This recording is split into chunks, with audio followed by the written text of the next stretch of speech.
remaining flat. But we did go up 1.9, and as Mr. Ward mentioned, we are looking to go up 1.9 again in the 25-26 year. Oh, sorry. I'm doing two things at once. Again, this is the breakout of our revenues, and it kind of gives you more detail on it. But you can see the major component is state aid, in which we get roughly $40.8 million. We do have an increase over last year from what we're estimating. That isn't just within the foundation aid.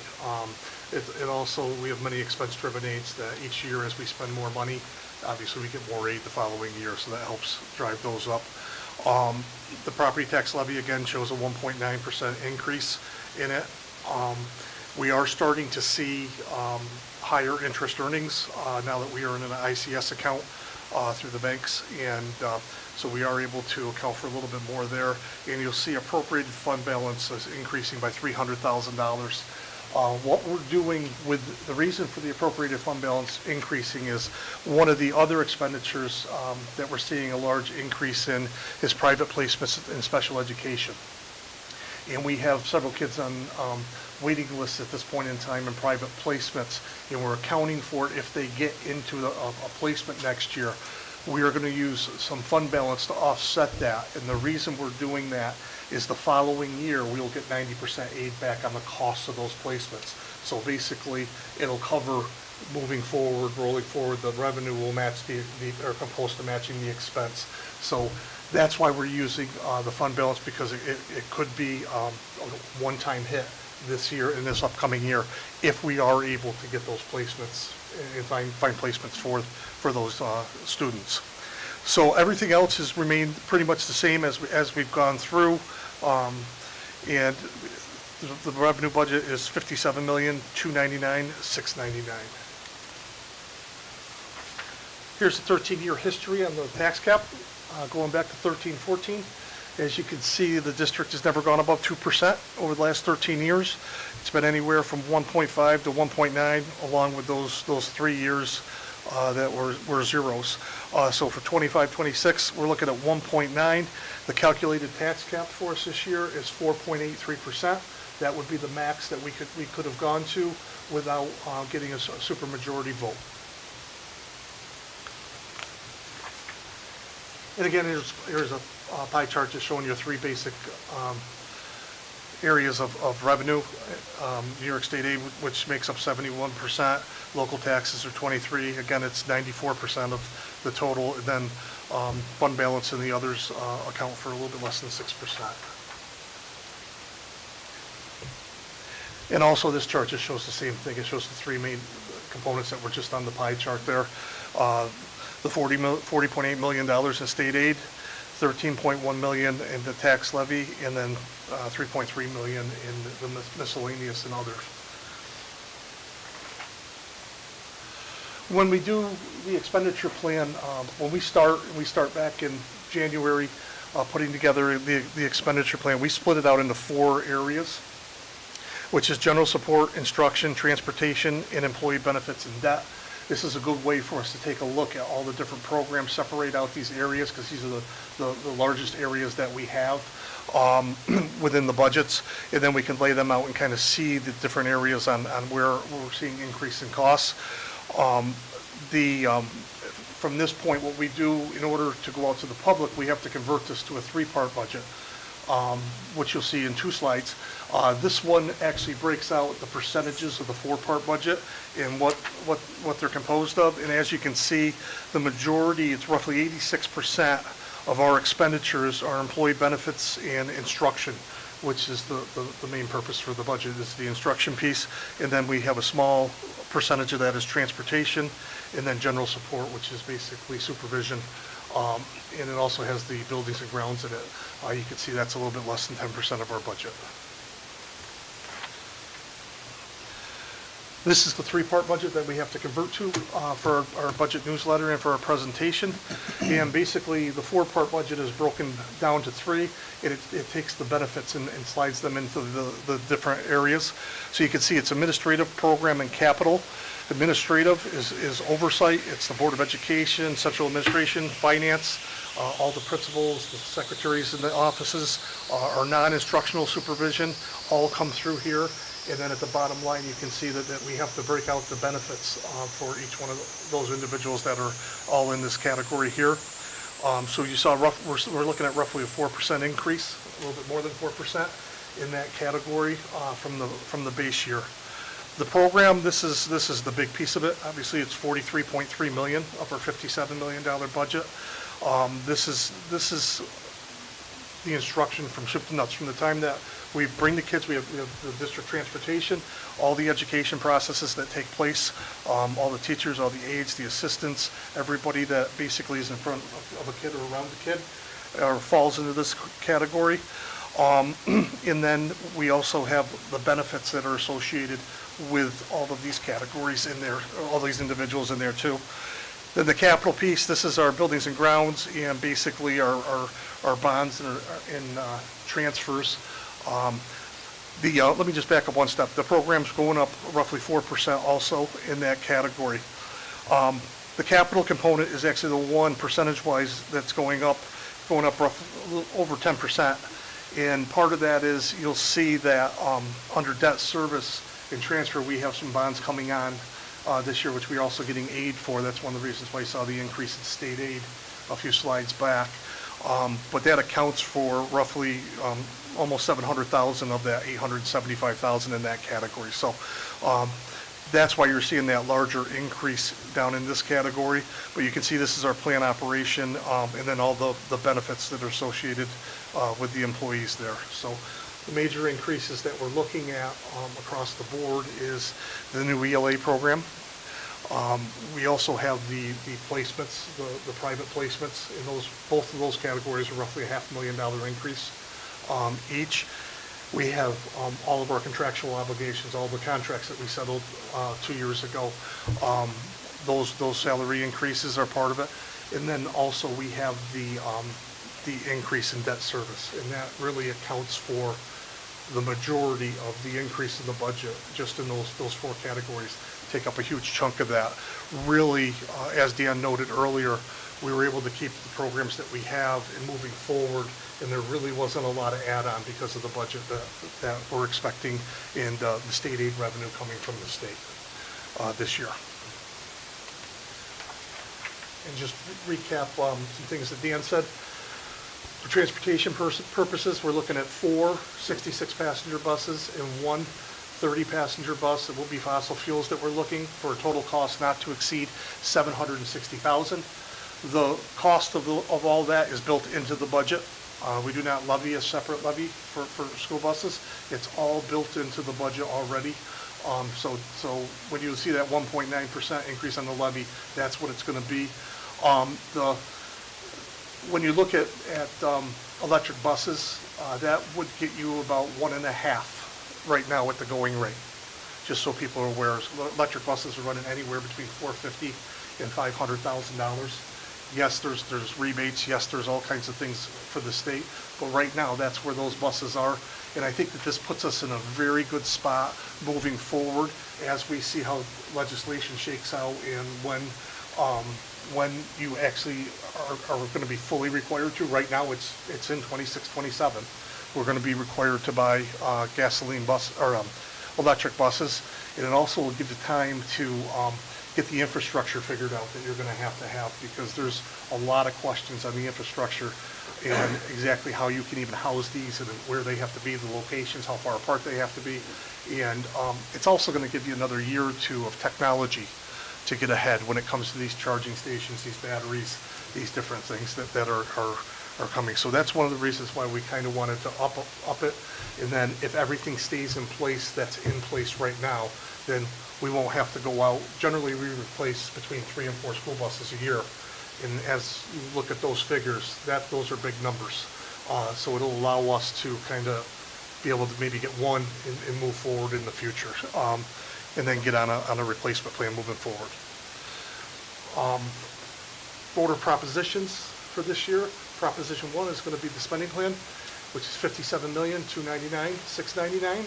Proposition 2 will be the transportation purchase of $760,000. And then also on the ballot, there will be 2 board seats with 5-year terms each. Budget vote, May 20th. We'll remind you many times before then. May 20th, it's in the high school gym from 12 to 8. There is absentee early vote option upon request, which would be done through Mrs. Kelly Hensel, Board of Education District Clerk, and there's her email address and phone number if anybody needs to contact her.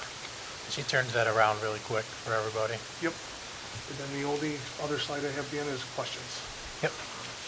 And you know, I always come back and bring it back to our mission, vision, and values when we were presenting out to the public at the hearing that night.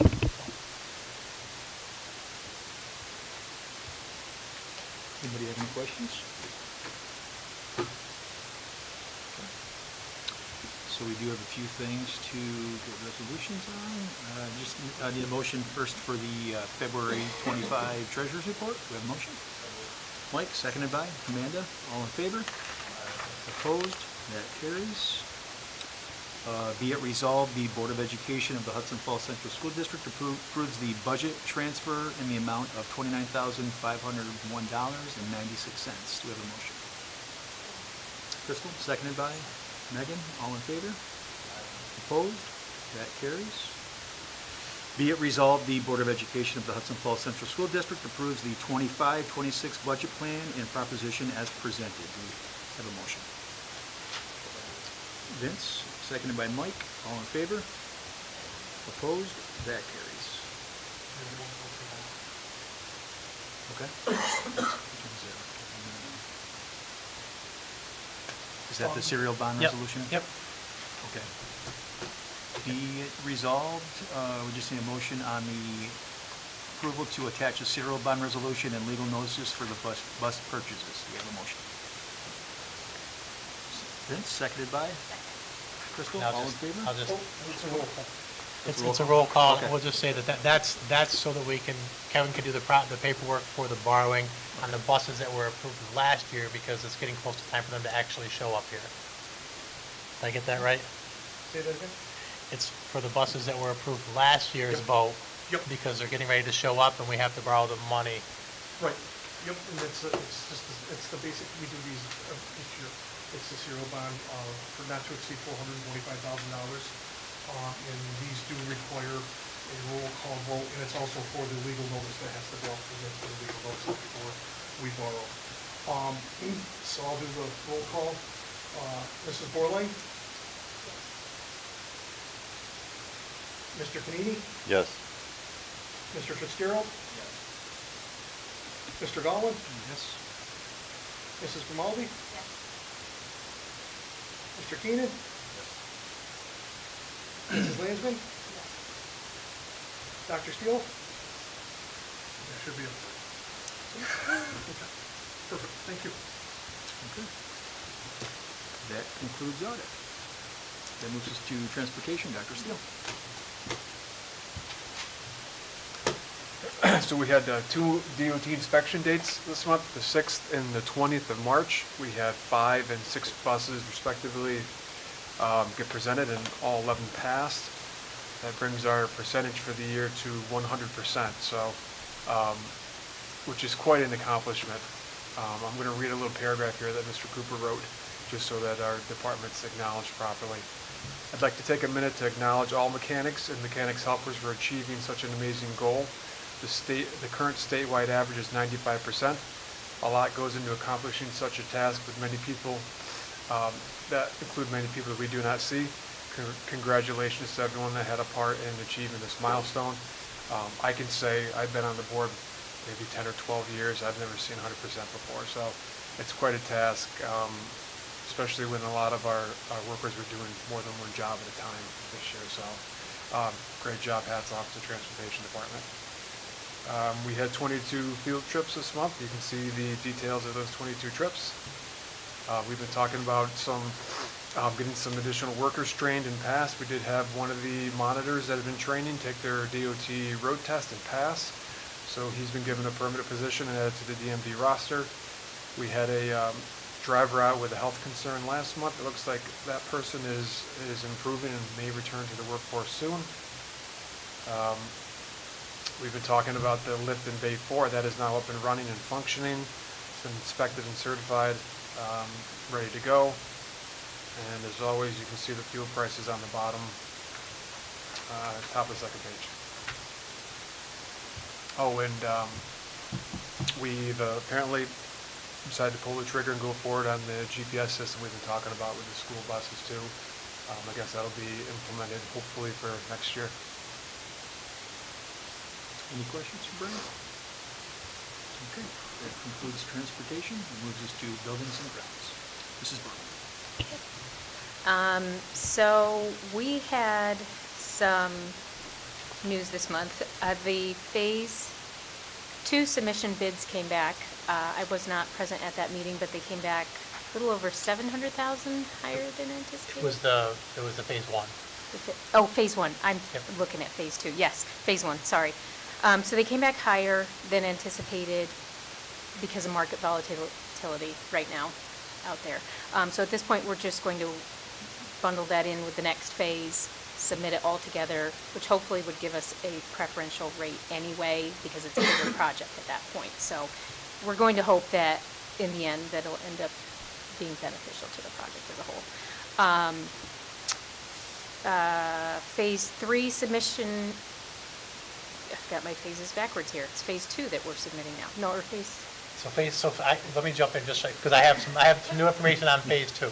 So phase 2, we received architectural approval just this week. yes, okay, that's So what it now we was. wait for the financial approval, so that's moving forward.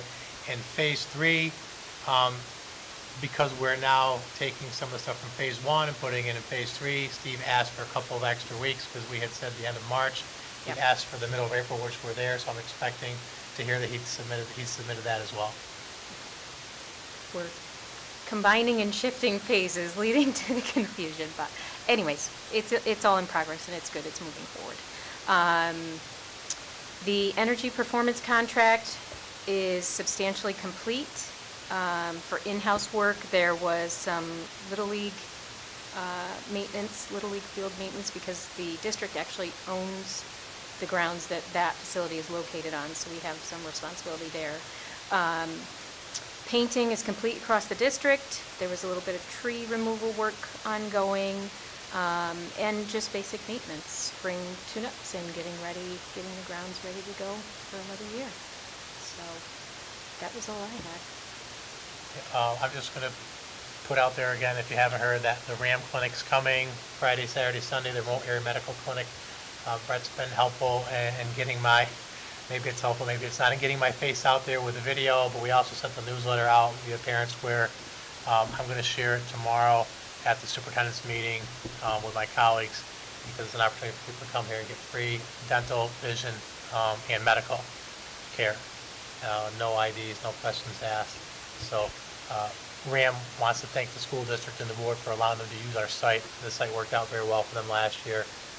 So thanks to everybody who we're displacing a little bit on that. And the other is the work at the Little League, some tree work. The biggest piece of work we had to do out there in the last month was a new roof on the concession stand. The roof was leaking. Joe got somebody to come. It was under the amount that we have to get the 3 bids for when it came in.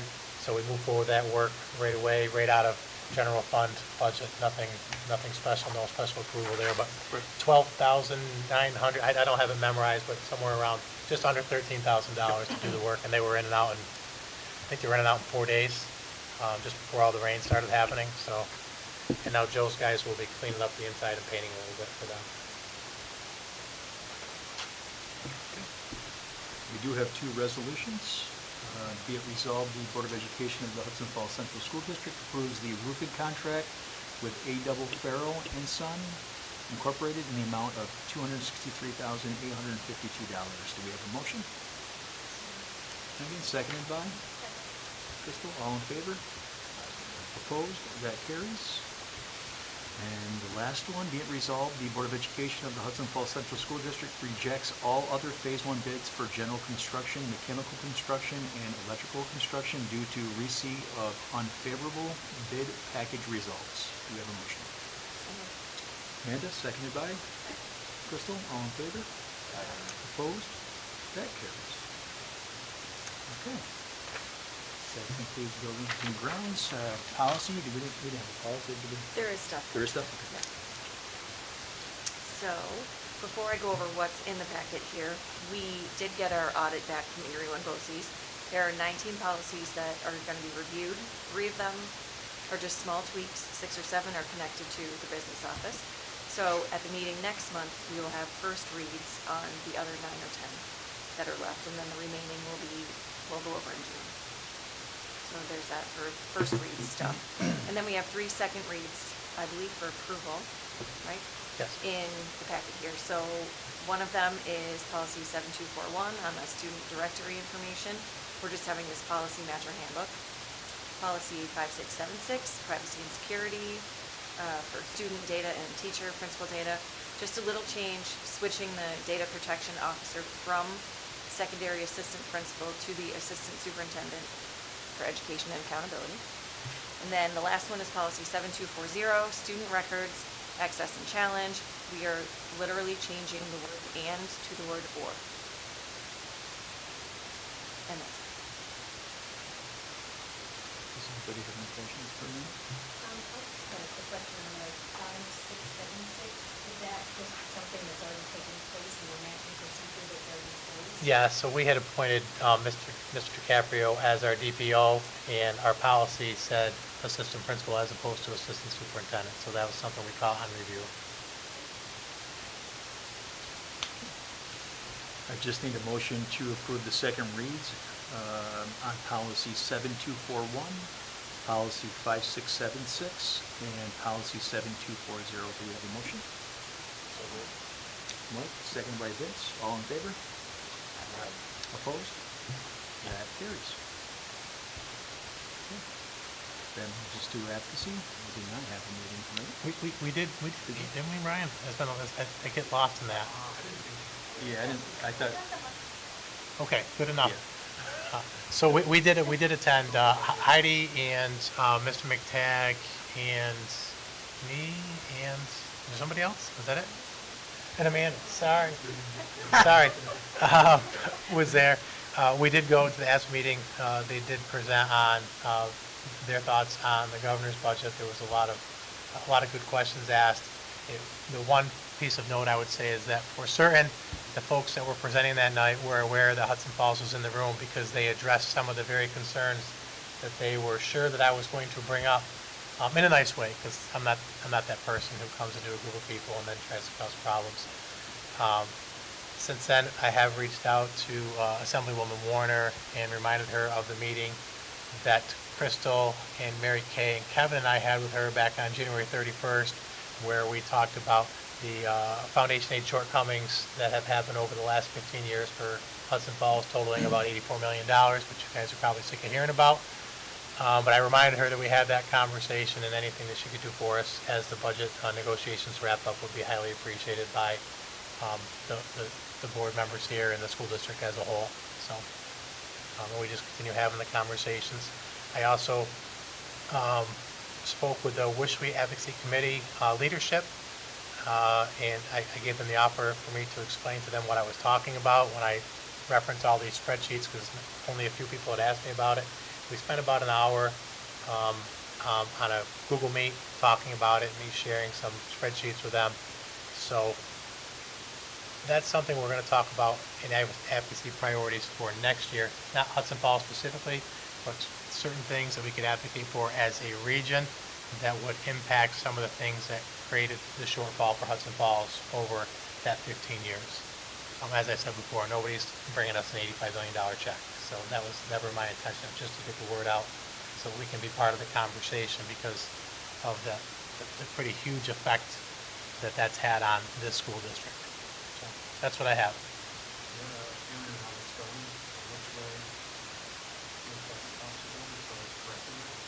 So no talk about correcting that this year. And that's why I started talking with them about next year's. Right now, it seems that both houses have proposed the one house budgets that are very close to what the governor said.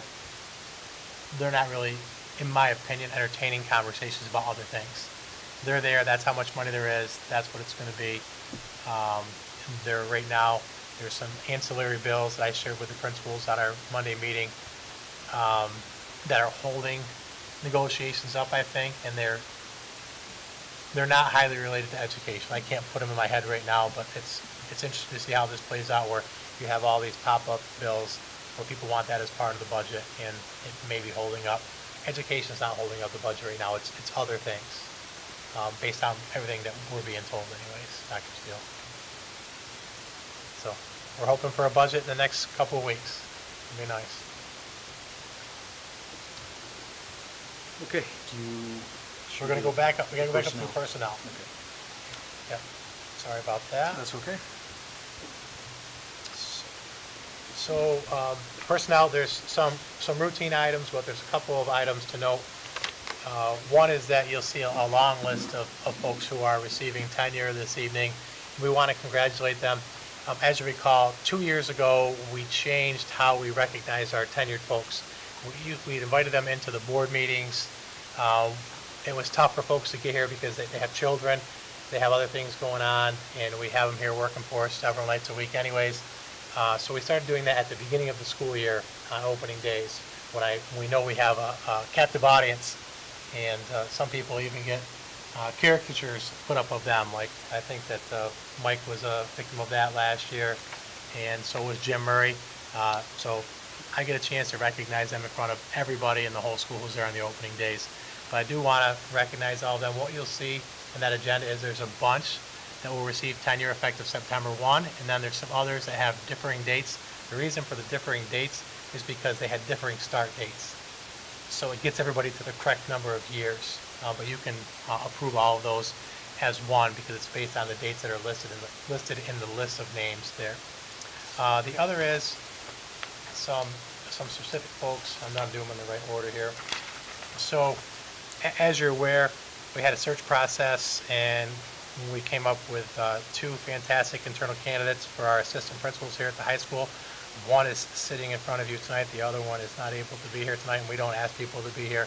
But you have both. You have Chris Duty sitting in front of you here. If you don't know who he is, there he is on the end there. Many of you probably already do. And then Coach P, Mike Prendergast. So congratulations to both of them, and good luck to Jess and Mike, since Mike's the president of that association. We're excited to have him coming on board. And a couple of things I wanted to note, a couple of things that I had to add a little bit later in the day. There's an appointment of a young lady named Kennedy Norby as a school psychologist. I interviewed her this afternoon.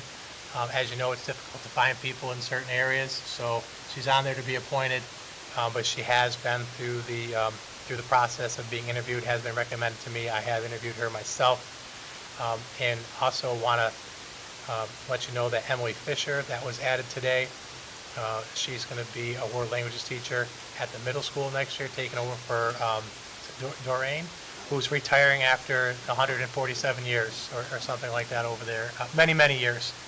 Some of you might have had her as a teacher as I looked around the room. And she comes to us from Warrensburg, and she's actually a former student. She's an alumni. Last name Hume. So some of you may know her from previous, so we're happy to have her coming along. I just telling you about that because I had to add those a little bit later in the day. I don't want to surprise you, and I think that might have been it for... one other thing I had to add late in the day is a title change for our behavior specialist.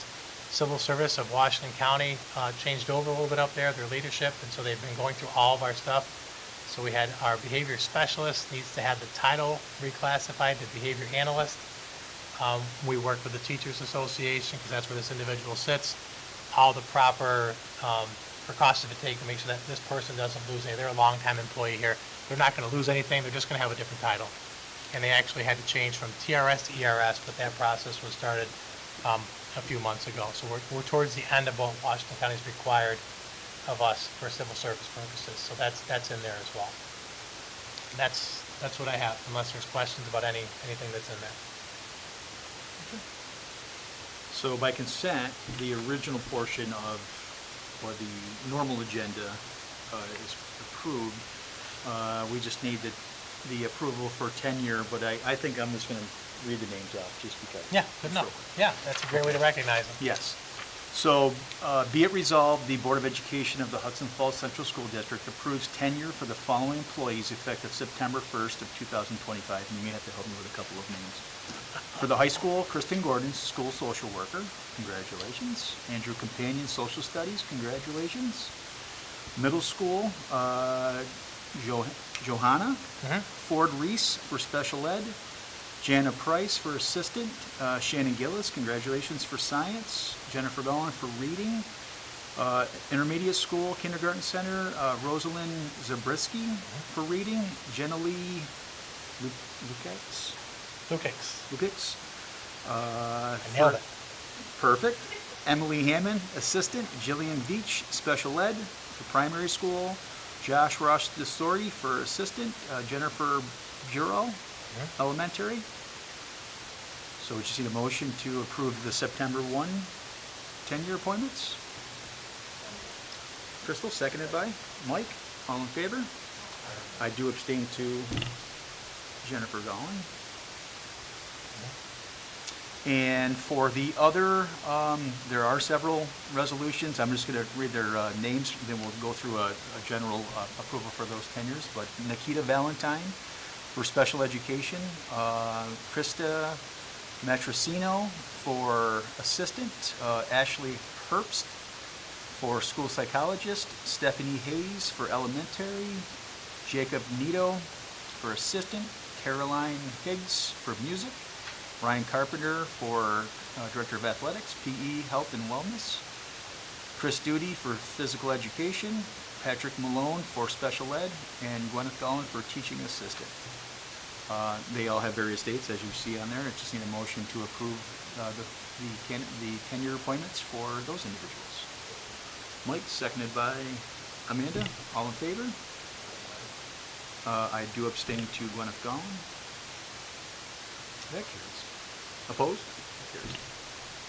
There was one question I'm just going to address. So obviously it shows Chris Duty's going to have tenure as a physical education teacher, but I just told you he's going to be principal. It closes one book and it opens a new one.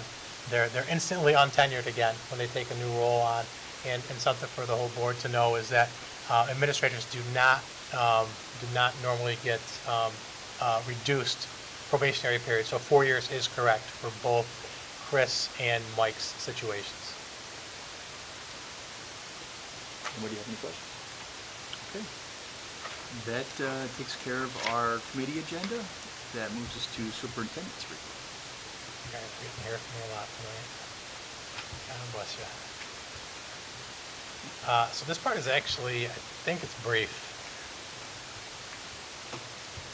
I know it's brief. Let's see if I can make it brief. So more interesting than me, pop up that photo for everybody. I know I shared it before.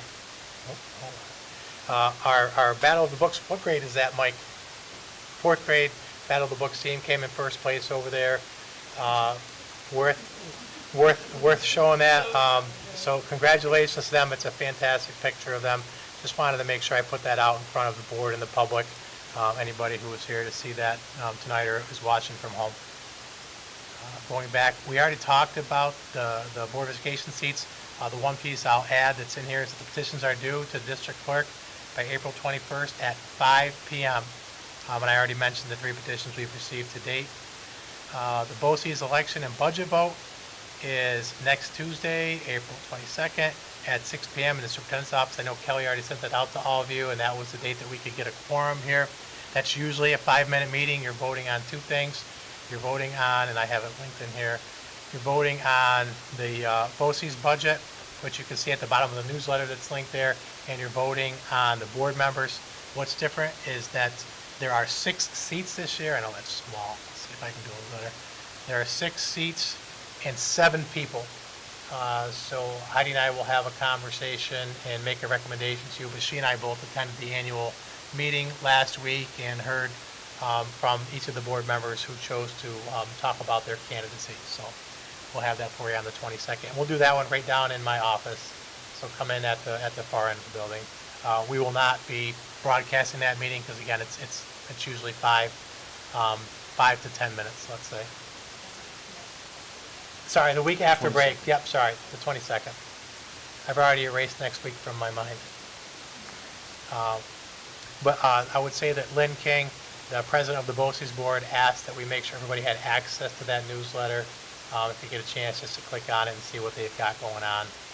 It does give you a schematic of what they're trying to do, what the plan is that's being enacted down at Ballard Road for the new BOCES Center, the new CTE Center down there, and gives you some information about that. So if you haven't seen the map, you've got access to take a look at it there and see where it's happening. It's on North Road, which is the same one that the RV place is on. I think it's the same one that the Target warehouse entrance is on. It's that same road right there. Go back. Utica National Safety Award. She's not here, probably because she was afraid I was going to make her stand up and accept this. But last week, Mike, Mary Kay, and I went to the Utica National Safety Conference. And as you've seen these plaques before, and I just want to congratulate Mary Kay and Kevin and everybody who had part in making us get this award. What's different is you hear me talk about the $500 check that we didn't get. This year we got the $500 check too, and there was a little extra work that had to happen. So thanks to Mary Kay. I'm guessing that's where the thanks belongs. Absolutely. In taking care of that, but there was a nice conference there talking about mental health for employees. I don't know, Mike, if you want to say 30 seconds about that or not, but it was. That was high focus on burnout among people liking to other fields in the town. It's something that needs to be continually monitored. The good parts are that we do have a lot of people in place that need to be encouraged. So it was a good step. And the other major topic was workplace violence and the requirements that were put into place in the last year and a half by the state of New York. And the good news is that based on the presenters, we're well ahead of where some folks are, of being fully implemented. So we were listening to the presentation, and Mary Kay and Mike and I were like, people who aren't doing this yet? So we're in a good spot. So thanks again to our safety committee, Mary Kay, Kevin, and everybody else who's taken a part in making sure that we're there. We already talked about tenure recognition and how we made that change so that occurs on opening day. And then just progress to tenure occurs tonight in executive session. That's why we have our administrators sitting here in front of us, so they'll be reporting out on folks that are in their first or second year. I just like to mention that in public. Obviously, it happens in executive session because of the nature of talking about personnel. And that's what I had. Okay, so before we actually go into executive session, we do have new business for a new scholarship. Do you have any other information other than this, Dan? Other than, if you don't know who Francis J. Hogan is, that's the father of Sean and DJ, and there's the farm family of Hogans. So Maggie Hogan's grandfather, I guess that would make him. But you can see what they're looking for. That's what I know. Right, so the details on it just have to be an active member in the FFA, involved in local Hudson Falls agriculture community, taken one or more ag classes. It's a $500 yearly, and students selected by the family. We just need a resolution. The Board of Education of the Hudson Falls Central School District approves the request for the Francis J. Hogan Scholarship, Leaders in Ag. We have a motion. Megan, seconded by Amanda. All in favor? Opposed? That carries. Okay, so we do have a need for executive session for the purpose of tenure review. We do not have a need to come back in a regular session. Nothing planned. Okay. No. So thank you for showing up this evening. Just need a motion to enter executive session. Amanda? Mike? All in favor? Opposed? Okay. Thank you very